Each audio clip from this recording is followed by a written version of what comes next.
Bago daw makakasalita.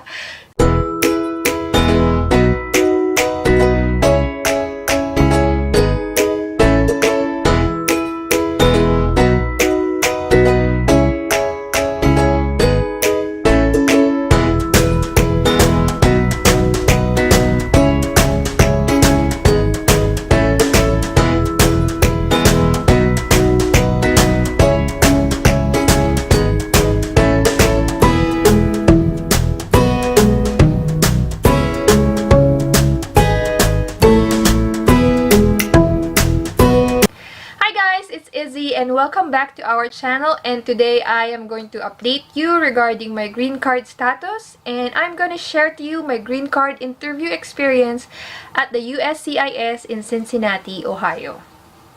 I received my interview notice last December 10, 2018 after I did my biometrics last November 26. So in the mail came this form I-797C, Notice of Action, which is the request for applicant to appear for initial interview.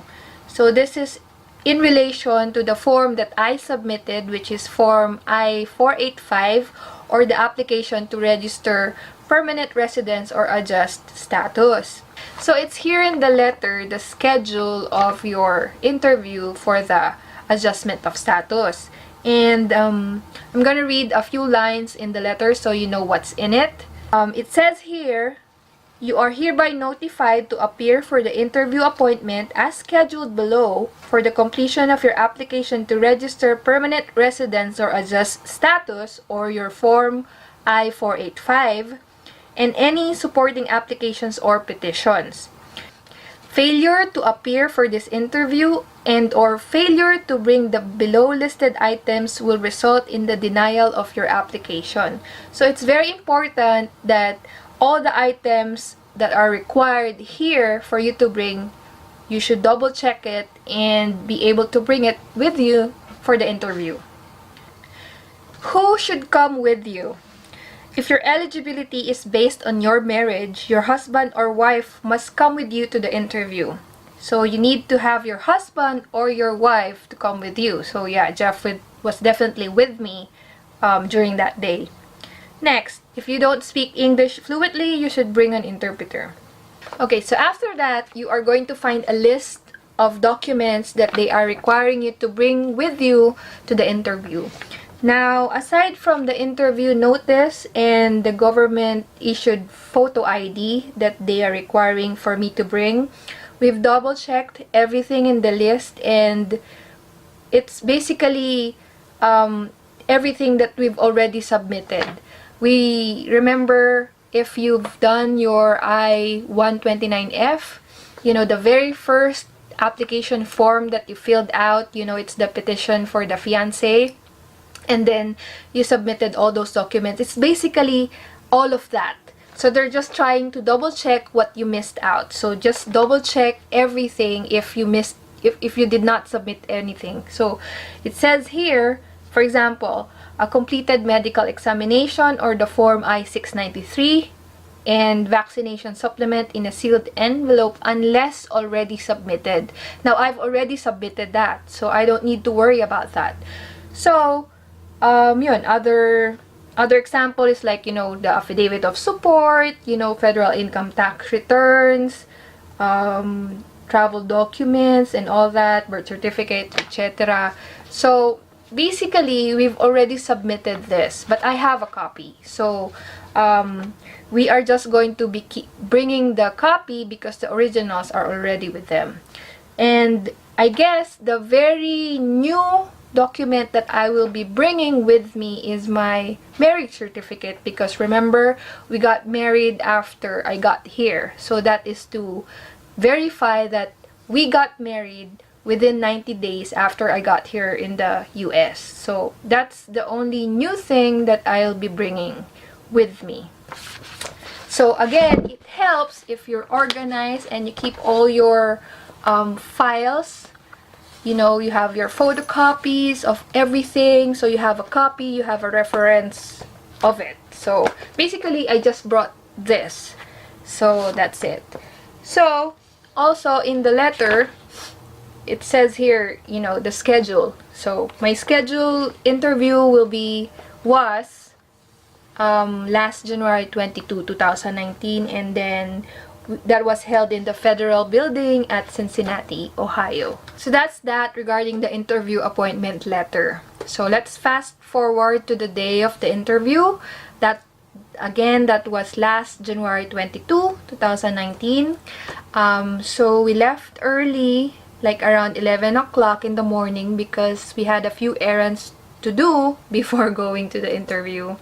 And I think Cincinnati is around 45 minutes from where we live, and it was also because we needed time to look for parking, because the last time we were there we had a hard time looking for parking, so it was better that we were early. So we walked to the Federal Building, and when we got inside we were asked what our purpose is, and I said that I have an interview appointment at 1:35 p.m. We got there, I think, around 1 o'clock, so we were pretty early. Then they asked me for the interview notice, so that's why it's very important to bring this again, and also a government ID. I only used my passport. Then they asked us to, take off our jackets and put it in the basket so it can go through the scanner. So during that time, it was snowing here, so it was really cold. So we were wearing those very thick winter coats, so we had to take that off. They also asked me to take off my boots. I was wearing this high-heeled boots during that time, and I had to take it off. So all our stuff went through the scanner, and after that, we were told that we should proceed to the 4th floor at room 001. So we went to room 4001, and then we were directed to a window, and then they checked my appointment, and then they gave me a number so that when they call that number, I would know that it's my turn for the interview. We almost waited for an hour because it was kind of busy that day, and there were a couple of people, I think, that was there that is also for interview. Then the interviewer called our number, and we were asked to go inside our room. The interviewer's name was Tyler, and he asked us to sit on the chairs in front of his table. He asked for our government IDs for verification, and he also informed us that the interview will be recorded. Yeah, so there was this tiny webcam that would record the whole interview, and that would be for their reference. Then he told us to stand up and swore an oath that everything that we're gonna say that day is the truth and nothing but the truth.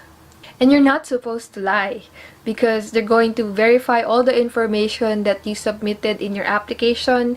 That's why they're doing this interview, so that they can find out if you're really telling the truth. So it has to match, your documents and what you say in the interview has to match. So you have to remember that.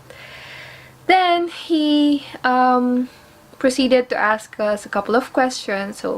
So he asked Jeff first, and then he asked me some questions like, he asked us to state our name, our current address, and other information that was, basically found in the I-485 form that you filled out. So, basically you should know everything there. There was a set of questions that he asked me that he read directly from the I-485, and if you remember it, that was Part 8, the general eligibility and inadmissibility grounds. It was those set of questions that was answerable by yes or no, which you will have to take out in the form. And so he read everything that. He asked me everything. So I just answered it no, because some of the questions there are like, have you ever committed a crime of any kind? Even if you were not arrested, cited, charged with, or tried for that crime? Of course I said no. Have you ever violated the terms or conditions of your non-immigrant status? I said no. Have you ever worked in the United States without authorization? I said no. So basically he asked all those questions to me. He read it and he asked everything. So I guess that's one tip that I could give you, but I think it still depends on your interviewer on what questions he's going to ask. So after all those questions, he then asked me if I have any documents that I would like to submit so that he can add it to my file.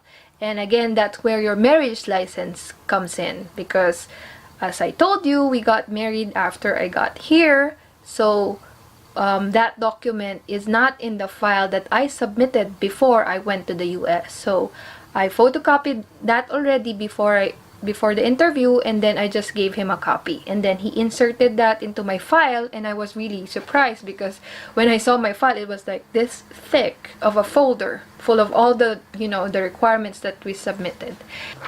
So after all that questions, he said that he is going to be recommending my application for approval.